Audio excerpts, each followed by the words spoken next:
Ассалаумалейкум достар, бүгінгі видео жалпы менің арнамның техноблог айдары үшін өте маңызды. Өйткені мен ТМД елдерінің ішінен алғашқы болып бүгінгі құрылғыны көрсету құрметіне ие болдым. Сондықтан бұл менің арнам ғана үшін емес, сонымен қатар жалпы Қазақстанның техноблогинг үшін маңызды оқиға. Ал енді достар, бұдан бұрынғы видеодағы 2 пропуск және де 520 алмаздарды мына 2 бала ұтқан болатын, шын жүректен құттықтаймыз. Және де достар, бүгінде сіздерге сыйлықтарымыз бар, сондықтан видеоны өткізбей соңына дейін қара. Достар, жақында ғана видеоның ресми жабық онлайн пресс-конференциясы өткен болатын, және де онда мені де әрине шақырды. Ол жерде өзінің жаңа технологиялары мен барлығы көптен күткен 40-шы сериялы видеокарталарды паш етті. Ал енді достар, бүгін сол видеокарталардың ең мықты және қазіргі таңдағы ең жылдам құрылғысы менің қолыма жетті. Сондықтан қарсы алыңыздар, қонақ келді. Nvidia Palit GeForce RTX 4090 GameRock Midnight Kaleidoscope.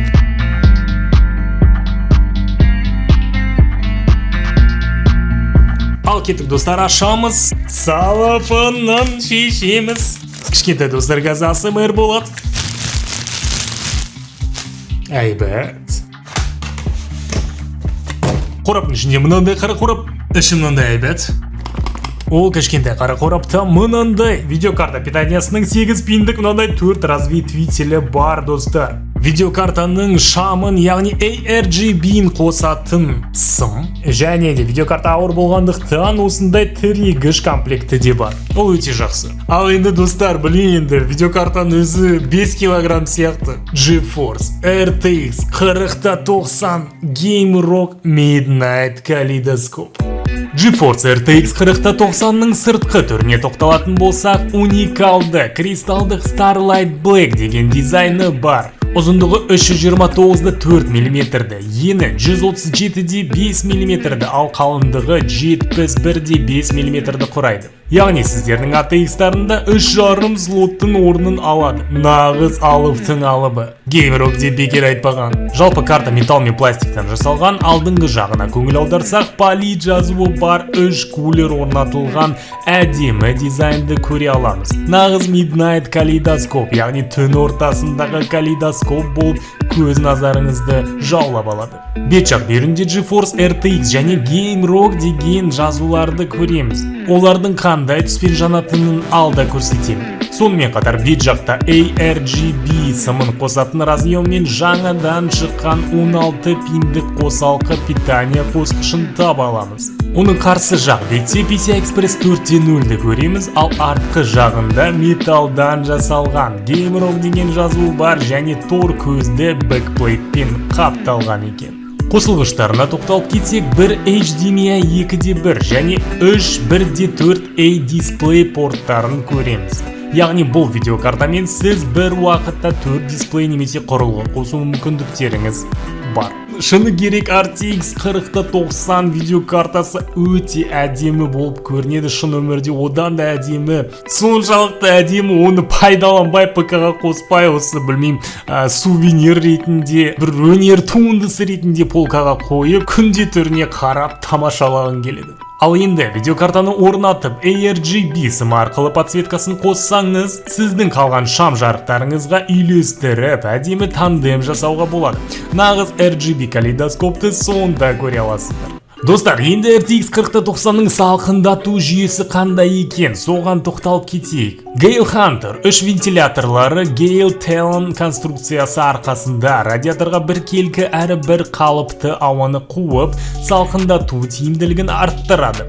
Ал енді Y-формула радиатор пластиналары бұрылыс бұрыштар мен мұқият пішінделіп, ауаның радиатор арқылы бір келкі өтуге мүмкіндік береді. Радиаторлардың жай ғана қалыңдығын көретін болсақ, бұл видеокарта ыстықтан қорықпайтынын түсінесіз. Ал енді 6 және 8 мм жылы трубкалары болса, ыстықты эффективті жоюға көмегін тигізеді. Жалпы айтқанда, бұндай ақылмен жасалған салқындату жүйесі сізге графикалық топ ойындарды максималды комфортпен қызусыз ойнап, оған қоса оверклокинг арқылы видеокартаны жылдамдатуға да жақсы мүмкіндік сыйлайды. Айтпақшы, бұл видеокартаны оверклокинг пайдаланып бағдарламалық разгон жасағыларыңыз келсе, Polit'тің ресми фирмалық Thundermaster қосымшасын пайдалануға болады. Онда сонымен қатар түрлі профильдерді реттеп, вентиляторлардың айналу және желдету жылдамдықтарын таңдап, RGB шам жану түсін өзгертіп, жалпы видеокарта статусын мониторинг жасауға ыңғайлы бағдарлама. Ал енді достар, RTX 4090 видеокартасының техникалық характеристикаларын бірге көріп, оның қаншалықты мықты екенін көрейік. Жалпы 40-шы сериялы видеокарталарының графикалық процессорларында Nvidia Ada Lovelace атты жаңа архитектураны қолданған болатын. Ал енді картадағы флагмандық AD102 чипі бұдан бұрынғы Ampere чипінің характеристикаларынан 2 есе өсуін байқауға болады. Онымен қоса, бұл модельде 16384 ядырлы CUDA мен 24 гигабайт қазіргі таңдағы ең жылдам GDDR6X жады типімен құрастырылған. Жады өткізу шинасы 384 битті құраса, графикалық процессор жиілігі 2235 МГц құрайды. Ал жылдамдатылған тактылық жиілігі 2610 МГц. Яғни бұндай сандармен RTX 4090 сіздерге оңайлықпен 7680-де 4320 разрешениясымен, яғни 8K мен ойындар ойнап жұмыс жасауға мүмкіндік беріп, бұдан бұрынғы видеокарталардан 2 есе жылдам, ал DLSS-ті қолданған кезде 4 есе жылдам болуы тиіс. Ойға сыймайтын жылдамдық. Қуатты тұтыну жағынан қарастырсақ, бұл видеокарта өзіне 450 Вт қажет етеді. Ол жағынан бұдан бұрынғы 3090 Ti видеокарталарындай болғаны мен орташа 70%-дай өнімдірек болып келеді екен. Достар, видеоның басында айтып кеткен 2 пропуск немесе 520 алмазды ұтқыларыңыз келсе, онда қатысу үшін сіздерге біріншіден бұл видеоға лайк басу керексіздер, және де комментарияға бұл видеода түсінген 3 қызықты факты жазып кетіңіздер, және де қасына 520 алмаз ба әлде пропуск па жазып кетесіздер, қасына тағы да қосымша ID-ларыңызды қалдырасыздар. Сонда мен келесі видеоларда 2 адамды таңдап, соларға пропуск немесе 520 алмаз беретін боламын достар. Әрине, Nvidia жаңа серияларымен қатар өзінің жаңадан технологияларды енгізеді. Олар қандай? RTX-ның 3-ші поколение, яғни буыны ойындар мен графикада барлық сценалар мен эффектілерді трассировка сәулелер арқылы сызып отрисовка жасайды.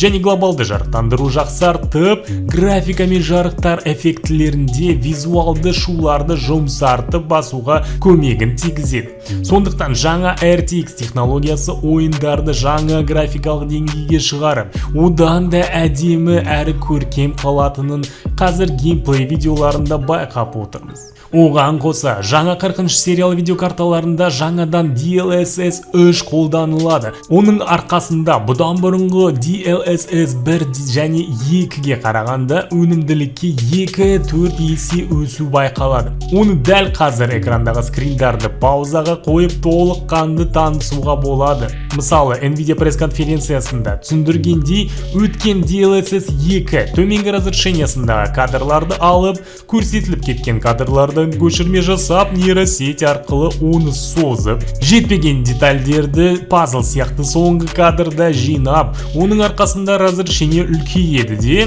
визуалды түрде оның созылғаны білінбей қалады деп түсіндірген болатын. Ал жаңа DLSS 3-ші нұсқасында жаңадан 3-ші нейросеть қосып, DLSS 2-ден шыға берісіндегі кадрларды алып, 3-ші аралық кадрды жасау үшін жаңа ADA архитектурасының оптикалық поток движогын қолданады да, соның арқасында өнімділікті тағы бірнеше есе арттырады. Я достар, әрине оның бәрін түсіну қиын, бірақ та кейбір білем деген адамдарға қызық болады деп түсіндіріп отырмын. Ал енді біреу бұл технологияның ойында қандай пайдасы бар деген сұраққа. Қазіргі таңда ойындарда жоғарғы FPS маңызды екен білесіздер. Яғни сіздерде неғұрлым FPS жоғары болса, соғұрлым сіз өздеріңіздің қарсыластарыңыздан жылдам болып, тезірек жеңуге мүмкіндік аласыздар. Сондықтан жалпы DLSS-тің ойындағы пайдасы зор, және ойында бар болса, оны міндетті түрде қосып пайдалануға кеңес беремін. Сонымен қатар Nvidia'ның фирмалық Reflex деген технологиясын пайдаланып отырып, сіздер ойындарда ойынның ішіндегі кідіріс уақытын, яғни задержканы азайтуға мүмкіндік ала аласыздар достар. Жалпы бұл нағыз киберспортшылар үшін таптырмас технология, немесе бәсекелестік режимдері бар ойындарда пайдасы бар екенін өзім-ақ Overwatch ойнағанда сезінемін. Ал енді видеоны кодирование жасау технологиясына келетін болсақ, Nvidia'ның жаңа AV1 деген екі движоктары көмек береді. Және ол технология арқасында көптеген монтаж, рендер бағдарламаларында кодировка уақыты мен өнімділігі арта түседі. Және оның бізге стримерлерге пайдасы сөзсіз. Өйткені ADA базасындағы кодировщикті түрлі стрим бағдарламаларда қолдану арқылы кодированияны жылдамдатумен байланысты тікелей эфирлерде комфортты әрі кідіріссіз өткізуге мүмкіндік береді. Ол әрине біз үшін маңызды технологияларының бірі. Бұл видеокарта бірінші мезетте кімге керек деп санаймын. Біріншіден мен сияқты геймерлерге әрине, екіншіден түрлі архитектуралық визуализациямен айналысатын адамдарға, 8К разрешениесімен түрлі монтаж жасап, 3D компьютерлік графикамен, рендерингпен, әртүрлі ойындарға және де бағдарламаларға модтарды шығаратын, жоғарғы жылдамдықпен максималды өнімділікті қажет ететін жандарға бұл видеокарта таптырмайтын құрал деп санаймын. Жалпы Poly GeForce RTX 4090 видеокартасы бүгін ғана сатылымға шығып жатыр. Ол қай магазиндерде және оның бағасы қазіргі таңда қандай екенін көру үшін осы видеоның астына мен сілтеме қалдырып кетемін. Сипаттамада кіріп көрсеңіздер болады.